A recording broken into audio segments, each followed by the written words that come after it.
Hello guys, welcome to my another video. Our today's topic is retinal disease and their management. The retina is light sensing tissue in the back of our eye. It is responsible for relaying image to our brain. So retina हमारी जो आई का है वो innermost layer होती है. हमारी जो eye ball है उसकी 3 लेयर्स होती है. जो फर्स्ट लेयर होती है वो हमारा वाइट पार्ट होता है जिसको हम स्क्लेरा बोलते हैं. स्क्लेरा के अंदर जो है एक वेस्कुलर लेयर होती है जिसको कॉरोइड बोलते हैं. और हमारी सबसे अंदर वाली इनरमोस्ट लेयर होती है उसको हम रेटिना बोलते हैं. रेटिना जो है हमारी आइज़ का लाइट सेंसिटिव टिश्यू है. जब लाइट रेज हमारी लेंस और कॉर्निया से होकर हमारी आइज़ के अंदर जाती हैं तो वो रेटिना पर फोकस होती हैं और रेटिना पर हमारी इमेज बनती है.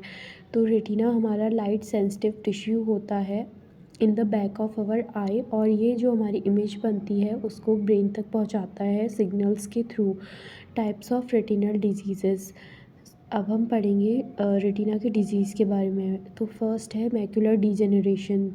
This is the deterioration of the macula in which small central area of the retina that control visual activity. इसमें क्या होता है, मैक्यूला जो है हमारी जो आइज़ का सेंट्रल पार्ट होता है उसको हम मैक्यूला कहते हैं. तो जब रेटिना की जो मैक्यूला सेंट्रल जो पार्ट है उसमें कोई डिफेक्ट होता है तो उसको हम, या उसमें कोई डीजेनरेशन होता है तो उसे हम मैक्यूलर डीजेनरेशन कहते हैं. और जो हमारी विजुअल एक्टिविटी को भी कंट्रोल करता है. इसका ट्रीटमेंट है for macular degeneration depend on whether the disease in its early stage dry from in the more advanced wet form that can lead to serious vision loss. No FDA approved treatment exists yet for dry macular degeneration, although nutritional intervention may help its progression to wet form.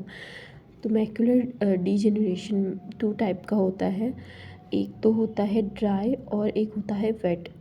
जब dry macular degeneration होता है तो उसमें जो है वो एक early stage होती है, लेकिन जब और ड्राई स्टेज होती है, और लेकिन जब इस एडवांस स्टेज में जाता है तो उसको हम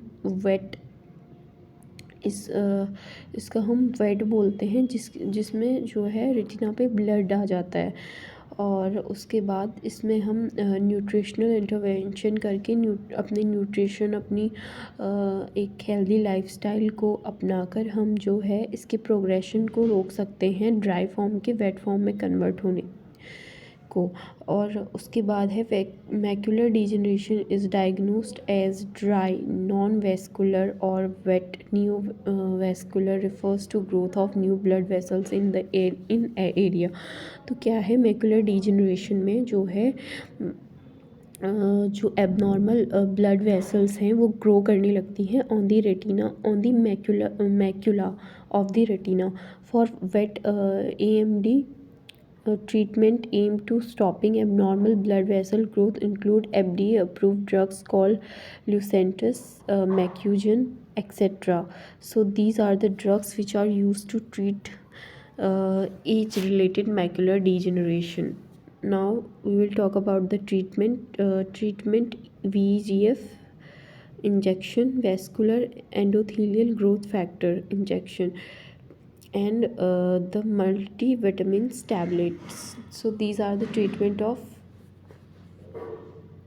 macular degeneration. Now we will talk about the retinal detachment. Retinal detachment can occur when too much fluid accumulate behind the retina causing separation. However, there are other risk factors that increase the chances of retinal detachment. They are extreme nearsightedness, previous retinal detachment in another eye, previous cataract surgery, eye injury. So retinal detachment में जो हमारा retina है वो हमारी जो retina है वो detach हो जाता है. और वो किस वजह से होता है कि जो हमारा फ्लूइड है वो एक्यूमुलेट हो जाता है बिहाइंड द रेटिना के बिहाइंड में बहुत सारा जो फ्लूइड है वो एक्यूमुलेट होने की वजह से रेटिना सेपरेट हो जाता है. However, there are other risk factors that increase the chances of retinal detachment. इसके अलावा बहुत सारे और भी रीजन्स होते हैं जिनकी वजह से रेटिना डिटैच हो सकता है अपनी जगह से.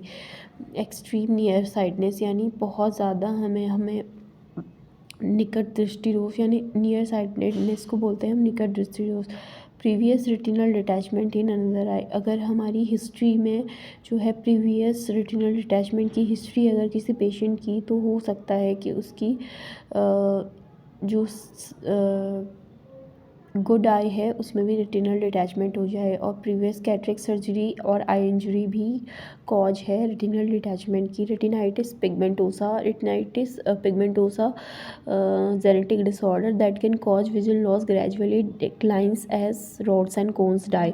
तो रेटिनाइटिस पिगमेंटोसा एक जेनेटिक डिसऑर्डर है जिसमें जो हमारी फोटो सेंसिटिव लेयर होती है रोड्स एंड कोन्स, रोड जो कि हमारे नाइट विजन के लिए रिस्पॉन्सिबल होते हैं and cones which are responsible for the colors to see, we can see colors with the help of a cone and they are activated during the daytime. So it describes genetic disorder can cause retinal degeneration. So retinitis pigmentosa is a genetic disorder which affect the rods and cones pigmented cells of our retina. Usually rods are affected first, then degeneration move to cones. So rods are affected first.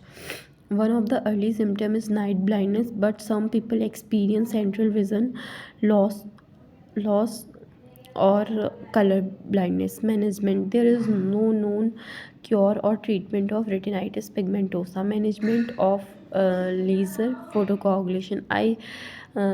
So what will be happen on the photocoagulation? The eye surgeon will numbs your eye with an anesthetic drop. The laser is then focused over the retina tear and the laser emits a beam of light and it travels through the eye and burns area around the retinal tear or detachment to create a scar, and thus it will we can treat the retinal detachment.